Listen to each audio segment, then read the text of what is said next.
بسم اللہ الرحمن الرحیم۔ السلام علیکم۔ روزانہ واقعات سننے کے لیے اس چینل کو سبسکرائب کریں۔ غزوہ حنین فتح مکرمہ کے فوراً بعد ہوا۔ نبی کریم صلی اللہ علیہ وسلم نے حنین کے میدان میں تاریخی فتح حاصل کی اور طائف کی جانب روانہ ہوئے۔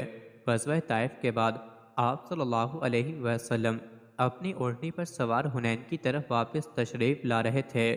سیدنا ابو جہم غفاری کی اونٹنی اللہ کے رسول صلی اللہ علیہ وسلم کی اونٹنی کے ساتھ ساتھ چل رہی تھی۔ یہ اونٹنی بڑی طاقتور اور تیز تھی۔ اللہ کے رسول صلی اللہ علیہ وسلم ان سے باتیں بھی کر رہے تھے جو ان کے لیے بڑی عزت اور شرف کی بات تھی۔ ادھر ان کی اونٹنی ان کے قابو میں نہ آ رہی تھی۔ انہیں ڈر تھا کہیں یہ اللہ کے رسول صلی اللہ علیہ وسلم کو اونٹنی سے ٹکرا نہ جائیں۔ وہ اسے ایک طرف رکھنے کی کوشش کر رہے تھے۔ وہ مسلسل اس کی مہار کو کھینچ کر رکھے ہوئے تھے مگر اونٹنی ان کے قابو سے باہر تھی۔ پھر وہی ہوا جس کا انہیں ڈر تھا۔ ان کی اونٹنی اللہ کے رسول صلی اللہ علیہ وسلم کی اونٹنی سے ٹکرا گئے جس کی وجہ سے اللہ کے رسول صلی اللہ علیہ وسلم کے پاؤں میں چوٹ آ گئی۔ ابو رحم کہتے ہیں کہ اللہ کے رسول صلی اللہ علیہ وسلم کے ہاتھ میں چھڑی تھی۔ آپ نے میرے پاؤں پر چھڑی سے ہلکا سا مارا اور فرمایا تم نے مجھے تکلیف دی ہے۔ ابو رحم بن ابی حضرت کہتے ہیں میری کیفیت یہ تھی کہ مارے شرم اور خوف کے اپنا چہرہ چھپا رہا تھا۔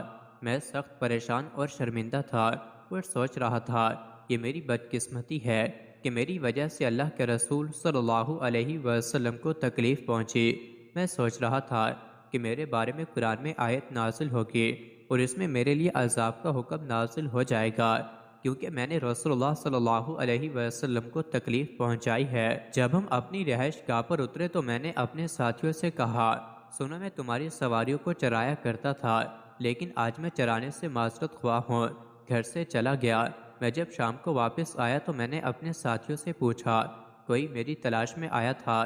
انہوں نے جواب دیا ہاں ہاں، اللہ کے رسول صلی اللہ علیہ وسلم تمہاری تلاش میں آئے تھے۔ میں نے اپنے دل میں کہا اللہ کی قسم وہی بات ہو گئی جس کا مجھے ڈر تھا۔ میں نے ان سے دوبارہ پوچھا کون کون آیا تھا؟ کہنے لگے ایک انصاری بھی تمہاری تلاش میں آیا تھا۔ میں مزید خوف زدہ ہو گیا، میں پریشان حال تھا، پھر بھی میں ہمت کر کے اللہ کے رسول صلی اللہ علیہ وسلم کی خدمت میں پہنچ گیا۔ قارئین اکرام، اللہ کے رسول صلی اللہ علیہ وسلم کے اعلیٰ اخلاق کو دیکھیں کہ جب آپ صلی اللہ علیہ وسلم نے اپنے اس ساتھی کو دیکھا تو آپ مسکرا دیے اور مسکراتے ہوئے فرمایا شام کو میں نے تجھے اپنی چھڑی سے تکلیف دی۔ صحابی کو اس غیر متوقع محبت و شفقت خوشگوار حیرت ہوئی۔ وہ خود کو ملامت کرتے ہوئے آ رہے تھے کہ ان کی وجہ سے اللہ کے رسول صلی اللہ علیہ وسلم کو تکلیف اٹھانی پڑی۔ آپ صلی اللہ علیہ وسلم کے سامنے بھیڑیوں کا ایک ریوڑ تھا، ان بھیڑیوں پر اون تھی۔ آپ صلی اللہ علیہ وسلم نے اس ریوڑ کی طرف اشارہ کر کے فرمایا یہ تمام بھیڑیں تمہاری ہیں۔ اللہ اکبر۔ اللہ کے رسول صلی اللہ علیہ وسلم نے اپنے ساتھی کو ذرا سی چھڑی چبھوئی تھی جس کا بدلہ یوں دیا کہ بکریوں کا ایک پورا ریوڑ ہی عطا فرما دیا۔ ابو رحم کہتے ہیں میں اللہ کے رسول صلی اللہ علیہ وسلم سے یہ تحفہ حاصل کر کے روانہ ہوا۔ میں نے بھیڑوں کی گنتی کی تو ان کی تعداد 80 تھی۔ مزید ایسی ہی ویڈیوز کے لیے چینل کو ضرور سبسکرائب کریں۔